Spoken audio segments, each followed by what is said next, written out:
So I will start. So I'm Benjamin Moreau. I'm a PhD student from the University of Nantes and Open Datasoft company. Open Datasoft is a company that proposes a platform to help users sharing data, both in private inside the company or as open data on the web. And in this talk, I will present you a tool that helps our users that don't know about Semantic Web to describe their own data sets with ontologies. So I will first start with the context. So we have the link data. The link data is a set of best practices to publish data as RDF on the web. In the web of data, data is described using ontologies. And when an RDF dataset respects the link data principles and reuse existing ontologies, dataset become interoperable, discoverable, and reusable. And despite these advantages, many datasets are still published in non-RDF formats. But it's not a problem because we can transform a structured dataset into an RDF dataset using an RDF mapping. So here I have an example of a column-oriented dataset. So I don't know if you see my pointer, my cursor. Yeah, it's okay. Yeah. So here I have an example of structured datasets, a column-oriented dataset that is transformed into an RDF dataset using an RDF mapping. So you can see an RDF mapping as an RDF graph that contains references to column of my datasets. So for example, here I have an RDF mapping that defines two resources. One identified by values in the column name, another resources identified by values in the column birth city. And between these two resources, there is a link. And this link is the property birthplace. And when we execute this transformation, we obtain the RDF datasets here. Okay. So we have several languages to describe RDF mapping, such as R2RML, RML. So RML stands for RDF mapping language. And we have other RDF mapping languages, for example, Sparkle Generate. Okay, so there are many RDF mapping languages. So now we will focus on how we can create such a mapping, why it's difficult for some people. So to do so, to create such a mapping, we have to answer several questions. The first one is what type of resources are contained in my datasets, in my columns. So for example, here I have one column that contains persons, and I have another column that contains cities. Okay. Then we have to identify the relation between these resources. So for example, here the city is the birthplace of the person. And finally, we have to know what ontology to use to describe this type, this class, and these relations, this property. So for example, in this example, I chose DPPD ontologies. So we see that making an RDF mapping requires two separate sets of skills. On one side, we have to know the dataset perfectly. So we have to know its context, its meaning, its structure. And on the other side, we have to be familiar with RDF. So RDFS and O, because we will need to use ontologies.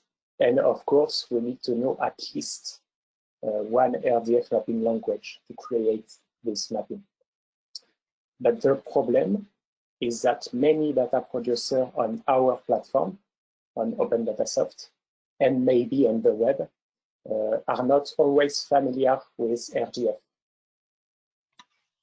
So the problem we are trying to solve is how we can simplify as much as possible the integration of datasets as linked data through RDF mappings. And the challenge is to automate as much as possible the part of the process that requires to be familiar with RDF. So that's what we are trying to do with our tool. So in the state of the art, we already have many tools that were proposed to facilitate the creation of RDF mappings. So I took 3 tools for the example. We have, for example, Karma and RML Editor. Karma and RML Editor use graph visualization of the mapping to help user creating its own RDF mapping. Karma also use machine learning to help user map ontologies on column of the dataset. And we have another tool, Juma, that uses a block metaphor to build the RDF mapping like a puzzle. So this tool really helps the creation of RDF mapping, but to use them, it still requires to be familiar with RDF. Okay. For example, they will not help user choosing ontologies on the web.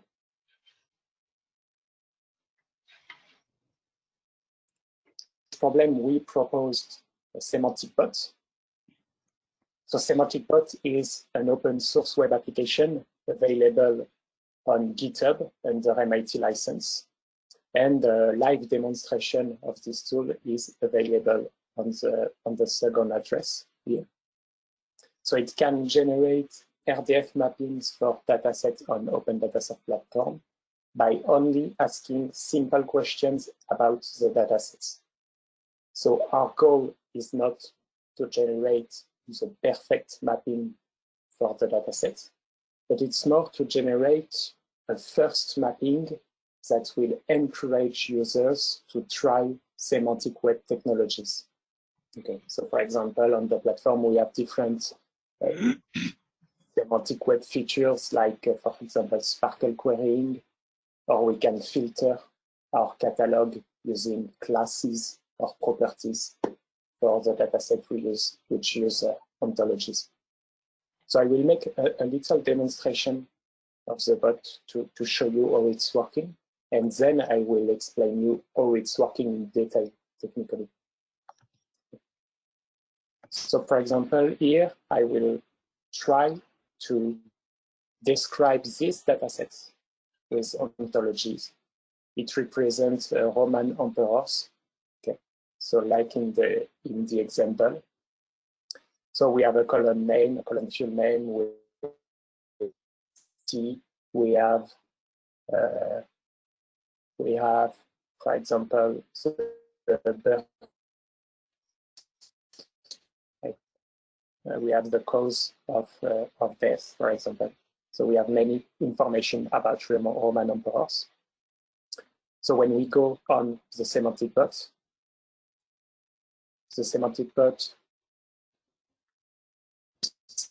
a dataset from the open dataset platform. So you can search for a dataset. So we take my dataset of Roman emperors.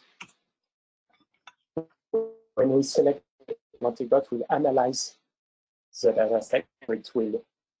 It will analyze each column, the value in each column of the dataset, and it will ask questions about the type of entities in each column, and it will ask simple question about the dataset. So, for example, here it asks if the field name. So field is a column of my dataset. Is the field name contains person? Is the field birth province contain place? Is the field image contain document that contain the visual image? So this question. Benjamin, ask questions here? Is this Yeah, based yeah, on, sure. Yeah. is this based on looking at the column names, or is this based on profiling the data? Okay, so I will explain that right after the demonstration, because I have slides that explain exactly how we can find this kind of information.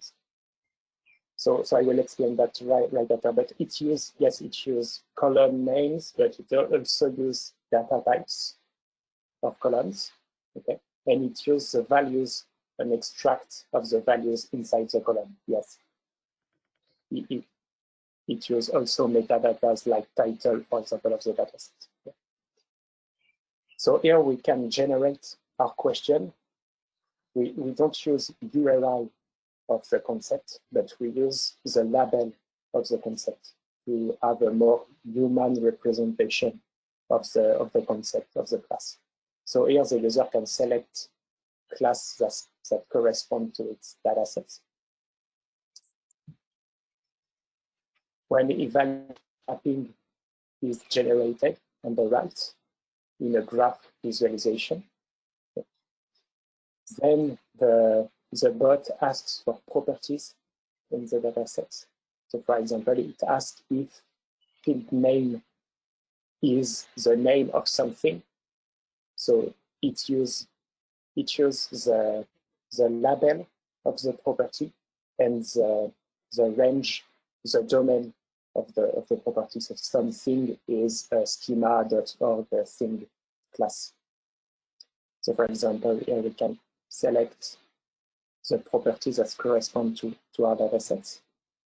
So I will get this one.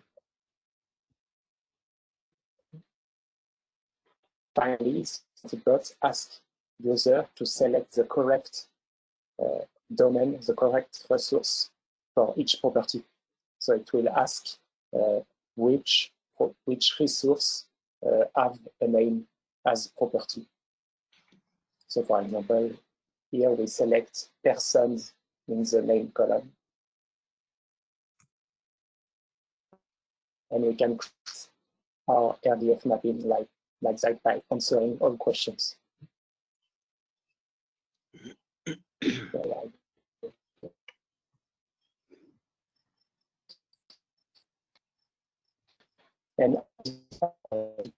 And retrieve our mapping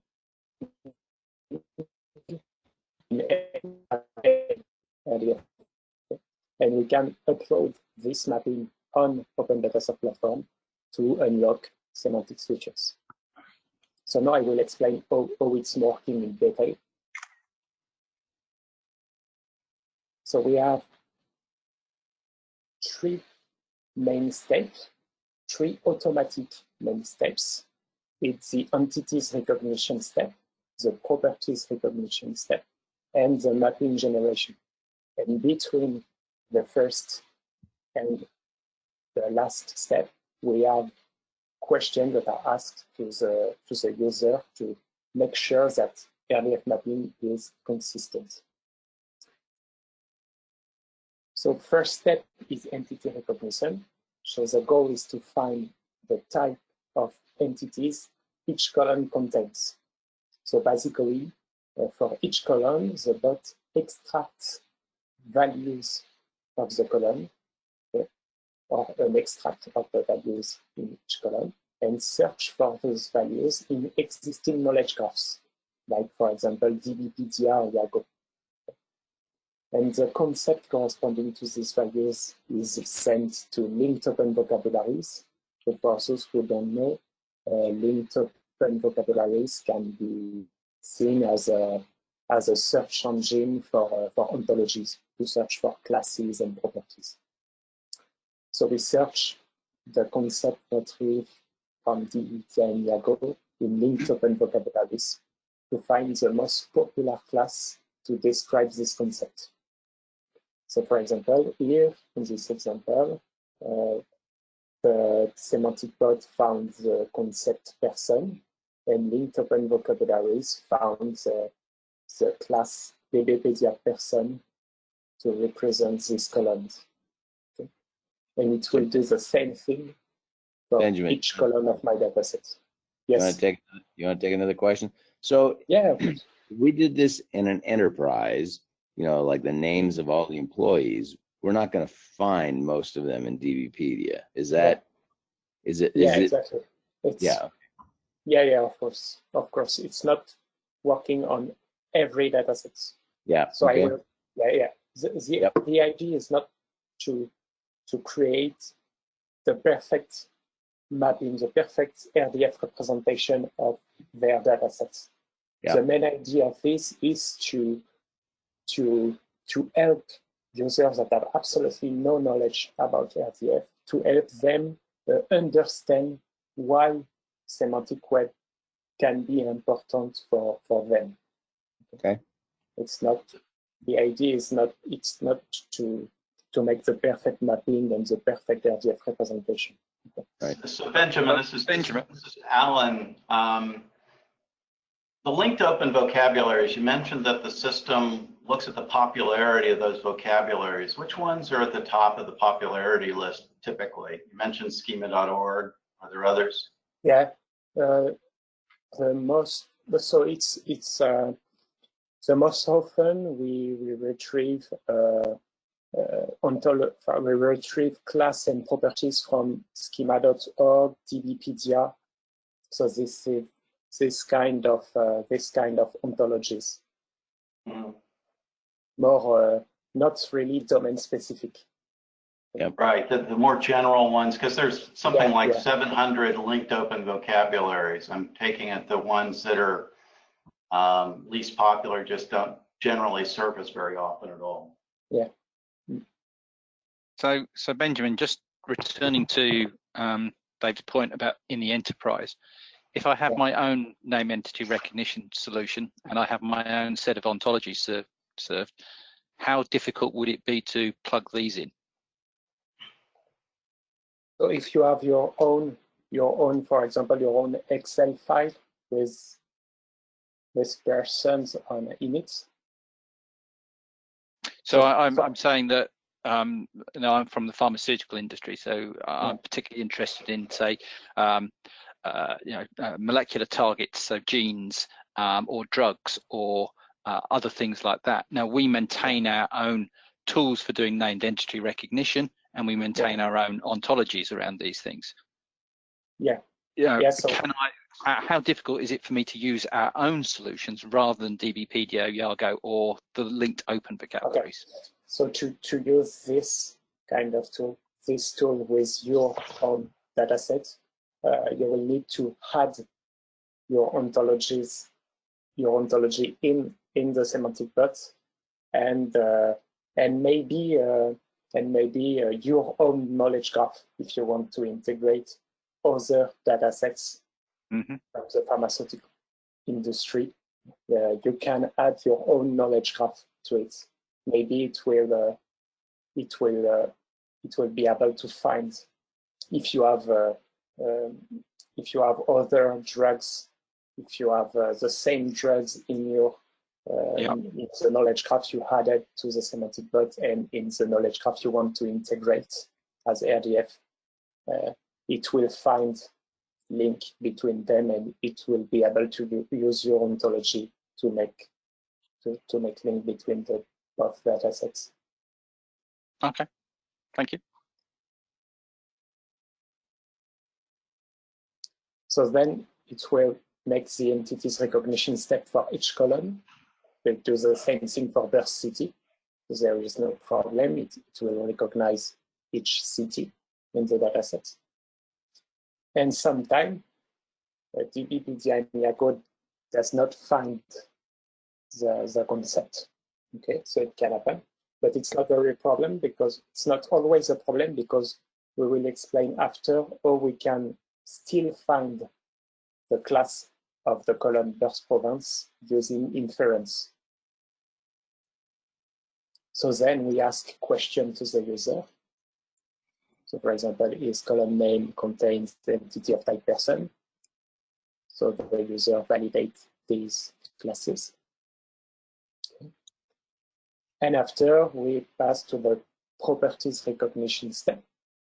So the main idea of the properties recognition step is to identify relations between resources in our datasets. So to do so, we search for the name of columns in the properties in linked open vocabularies, and we add data types to make a more precise search. So, for example, data type can be used to remove ambiguity between, for example, a birth date and a birth city. So, if the data type of the column is a date, it will find the birth date property instead of birth city property, birthplace property, for example. So here we search for name properties in linked open vocabularies, and we found the schema.name, the schema.org name property. And we do the same thing for each column of our datasets. So for example, here we found birthplace instead of birth date because we have strings in the birth city column, and we found that class of this column is a city. So it's a type of, it's a subclass of place. And we do the same thing for birth province. And then we ask the user to validate these properties. And we also ask him to link the properties to the correct class or the correct resource of our mapping. Okay, so it will link the schema name property to the person, the birthplace to the person, and the other birthplace to the person. And at the end of this process, we have all the information we need to construct the RDF mapping, but we can still infer new rules in the RDF mapping by using inference. So we will use RDFS and all rules to infer new mapping rules. So for example, we can use domain and range rules to infer new information. So for example, here we say that birth province is the birthplace of a person. And if we look at the range of DBpedia birthplace in the DBpedia ontology, we see that the range is DBpedia place. So we can infer that birth province contain resources of type place. So we can add this information in the RDF mapping. Then we can add RDFS label to have a human readable description of each resource in the resulting RDF graph. And we can add other information. For example, we can saturate our RDF mapping. So we can add, for example, subclass, superclass, and equivalent classes. For example, here we have main columns that contain DBpedia persons. We can also add fourth person because fourth person is an equivalent class of DBpedia person. And we can add DBpedia agent because DBpedia agent is a superclass of DBpedia person. So we can do the same thing for each class. And we can also add, we can do the same thing for properties. So we can add equivalent properties and super properties. And at the, we send back to the users the complete RDF mapping, and you can upload it to the platform to use semantic web features. So to summarize, we propose a tool to help generating RDF mapping for structured datasets. So the main advantage of this tool is that it is not needed to be familiar with RDF. But for the moment, this tool only works for dataset in JSON format that comes from Open Data Soft platform, but all the code is available on GitHub, so you can extend it. We still have some limitation, okay, because the quality of the resulting RDF mapping highly depends on, first, the quality of the initial datasets. So, for example, the column name, the data types of each column. It highly depends on the ontologies that are available on linked open vocabularies. So the set of class and the set of properties available. And it highly depends on information that are available on DBpedia and Yago knowledge graphs. So to improve this bot, we want to use machine learning. So machine learning to learn from user interaction, to learn from question answering. We want to add new user interaction. For example, we want to let user describe their datasets in a natural language. Maybe that will be able to help the SemanticBot to find some property and some classes. And we want to take into account more ontologies and more knowledge graphs. For example, we are working on Wikidata, and maybe more domain-specific graphs for specific datasets on the platform. So that's the end of the main presentation of the SemanticBot. So if you want to discuss about it, I will be glad to answer questions. Maybe I can show you some other works we are doing on the platform if you are interested. So thank you for your attention. That was excellent, Benjamin. I have several questions, but let somebody else have the floor for a minute. I don't want to dominate things. I have a question that may have been asked. This is Mark Wallace, Semantic Arts. And as obviously, pre-ontology, you still have to assume some set of classes. And it looked like maybe you're using schema.org. In other words, you want to talk about a person. I think that was before you actually commit to an ontology. Was that correct, or am I incorrect? Do you? Yeah. Yes. In other words, do you have notions of person or a few types of things pre-ontology, or is there an assumed ontology from the get-go for those concepts? No. I only I only rely on classes and properties.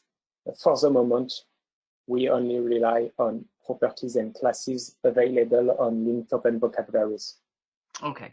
So, for example, when we have persons, we will often use DBpedia person because linked open vocabulary propose in first result propose the DBpedia person class, for example. Okay. But we will also add schema.org person because schema.org person is defined in the DBpedia ontology as an equivalent class of DBpedia person. So we will have both classes defined in our mapping. And it's things like when you figured out like death date and things like that, are those similarly informed? They're informed from linked data ontologies or vocabularies? Yeah, so we for properties we do the same thing. We rely on properties available on linked open vocabularies. So we search for the column name and the data types on linked open vocabularies, and we check the first result. Okay. Thanks. So we want to improve it too by proposing to the user multiple results. Like for example, the first 3 results because sometimes the first result is not the best result. Right. So we want to improve this in the final version of the SemanticBot. And again, if I were, I think Dave asked this, but if I was at a client, could I include their ontology? Or is the whole point of this not really to use it at a client, but to be more tying it into the linked open data cloud? So yeah. So there are two methods to add ontologies. You can add your ontologies on linked open vocabularies, or you can add your ontologies in the code directly into the code of the SemanticBot. But yeah, this is one of our goals. One of our goals is to allow users to add ontologies on Open Data Set platform, and they will be able to use their ontologies with SemanticBot or with or inside the platform. But I don't think that clients that have the knowledge of making an ontology will use this kind of tool. Right. That makes sense. They will use more tool like, for example, Karma or RML editor. I think they will be. So Benjamin, I'll challenge you on that. I have a large number of scientists who will always be bringing new data sets forward that they'll want to integrate with an existing knowledge graph that we have. And this looks like a way that we could help them or again, reduce our dependence on people with that high skill set and democratize this out. So that's why I think there is that inside the enterprise, and helping people bring their own data sets to play is a really interesting proposition. Yeah.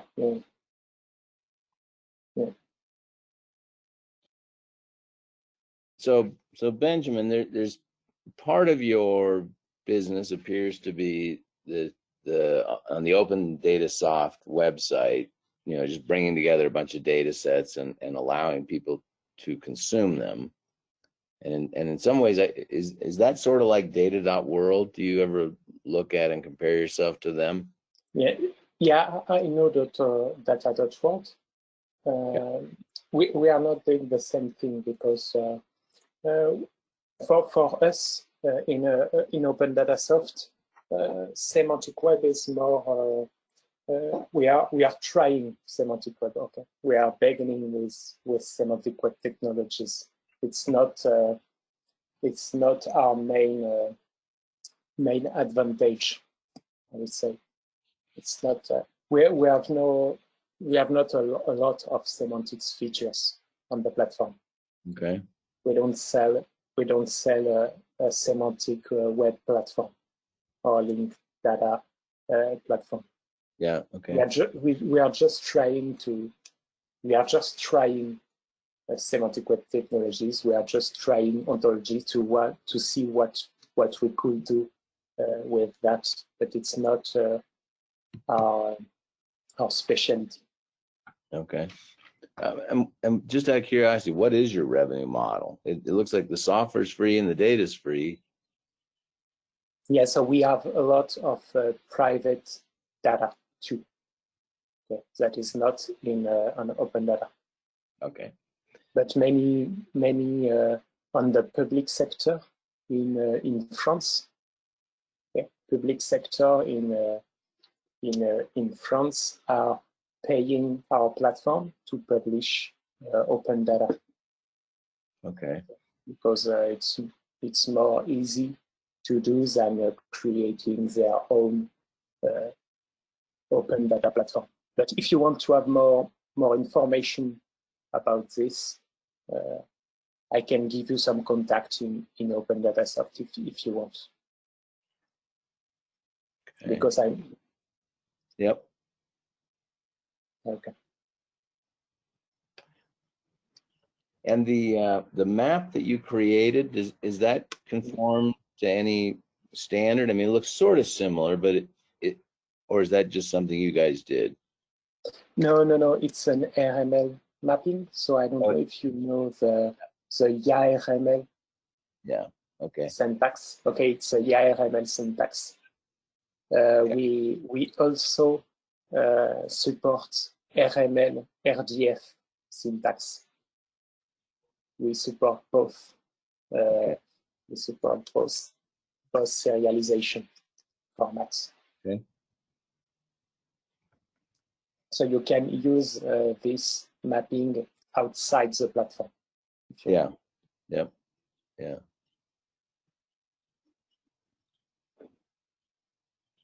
No, it's very interesting. I think Ben was right. I think there's a role for, not quite the mechanical Turk of data wrangling, but a little in that direction. Yeah, I mean, the challenge I'm continuously faced with is how do I lower the entry barrier to play? Yep. And tools like this are certainly very intriguing, and I'm certainly interested in learning more about this. Yeah. So we have clients, we have returns from clients that tried this kind of this tool, and they see that ontologies can help them in some problems. So, for example, we have some clients that wanted to make federated datasets. So they have different datasets on their open dataset portal that were published by different persons. So with different column name, with different data type. But this column represents the same thing. For example, it can represent trees in a city. And they want to make a federated dataset of all trees in the country, for example. So each data producer create a dataset for trees in a city, and they want to make a federated dataset with all three in the country.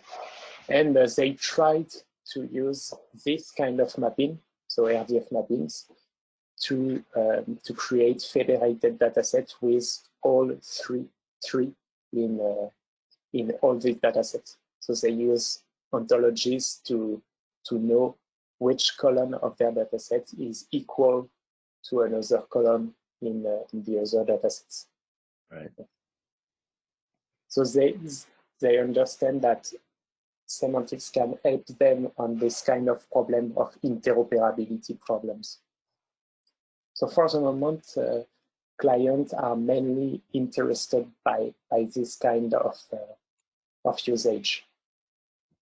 Yep. So I'm on the open data source page. Is there an easy way for me to load a data set I have, or is this mostly for me to consume the ones that have already been done? Yeah. So we have so to load a dataset, you will need to create an account. So you can create a free account to try the platform. Okay. But you can, if you want to consume datasets, you can use the data.opendatasoft.com. So it's a data network with all public datasets of our clients. Okay. And we also publish datasets. So you have datasets from our clients and open datasets from us. Mm-hmm. But yes, Cool. you can create a free account if you want to try the platform. Okay, I'll do that.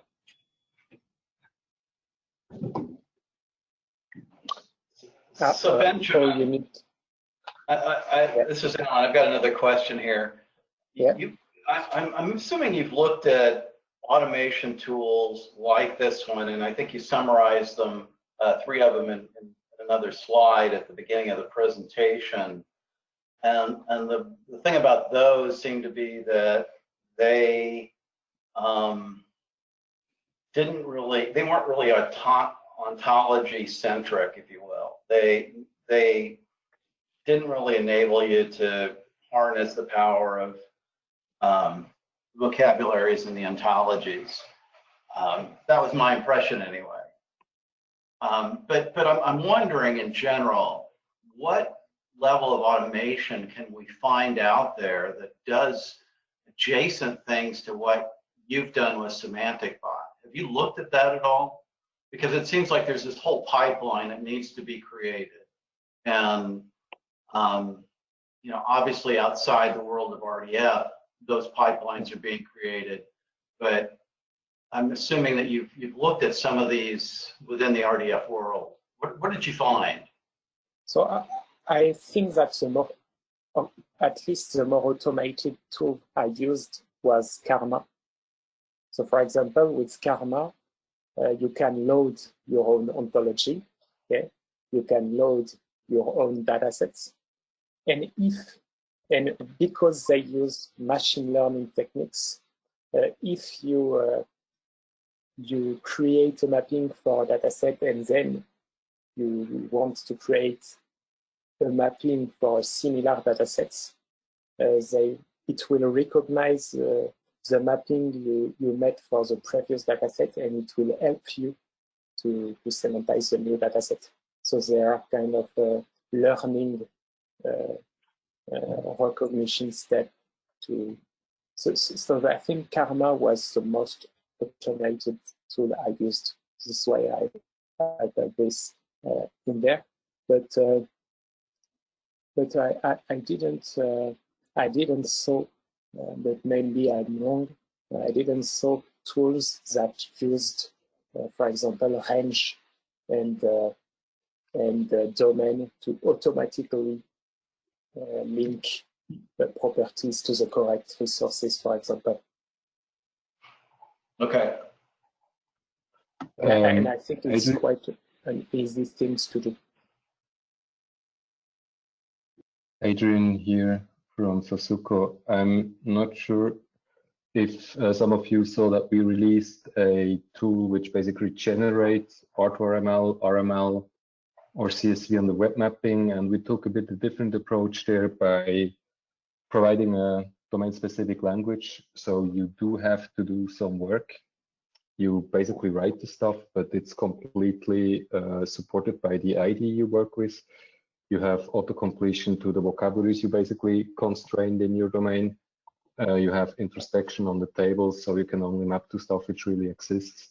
And it gives you the support for refactoring, which is something which I really miss in most tools. Refactoring R2RML is absolutely horrible. And it's an Eclipse and VS Visual Studio Code plugin right now. You can download it. Also more than happy to show that once if you like. And what we actually aim at, so we have the same problem a bit like everyone. It's very simple to do basic mappings when you want to do nested structures. Like the address example in schema.org is always a nice one. Then you need to think a bit more. But what we start to play with right now is that we define within the client shapes. And I'm not sure who said that. Was that Alan? Someone once said that shapes are basically more domain specific than the schemas. The schemas are really the open world thing where you try to have reuse a lot. And then the shapes define a bit more how you use the stuff within your domain, within your company, within your enterprise.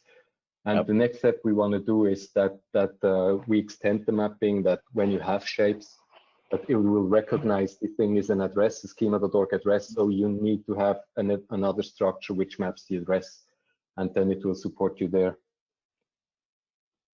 If you have 5 minutes, I could show you how it is, and otherwise more than happy to do it another time. So. And you should play it. It's super cool. We did gigantic R2RML mappings, which we manually created before. Now it's done in this domain-specific language, and it makes life so radically easier. Yeah, I'm okay with that. If everyone. Yeah, okay. I got 5 minutes. Yeah. Then I would quickly need screen. Yeah. I think I cannot give you. I will start this. Yeah, I can. Great. So let me quickly switch to my Eclipse. Do you see my Eclipse? Yep. Yeah. So the idea here is we define a domain-specific language, which is purely enough vocabulary that you can describe a mapping. And it's a bit what you said before in your demo, that you go more into describing for humans what you actually do. There are some metadata you need. You define the sources. This is for a CSV file, where you simply say we have these kind of columns in here. We have introspection tools for R2RML, so you can directly introspect relation databases. You can also define XPath stuff in here when you do it for XML, because it's really agnostic of the output you choose later. Then you do the same with the vocabularies. This is really very simple, but you could also plug existing RDF schemas and vocabularies, so it will use the ones which you define within your organization. And then you basically do the mapping itself, and let me quickly redo that. So you have full support for autocomplete. The language really knows what you have to do. So you say map something, and then it says, okay, from where do you want to map? And I don't really type, I just press Command space, and the system autocompletes what I have to do. And then I need to define a subject template, because we create the subject. So this would be the template. And then it would ask you, okay, you have a replacement in here. So from which row do you want to map that to? And it gives you the selection on the stuff you really have in the thing. And then you go on, and you would define classes. This is, for example, you say it's a schema organizations, and you want to map the property schema name from the row name.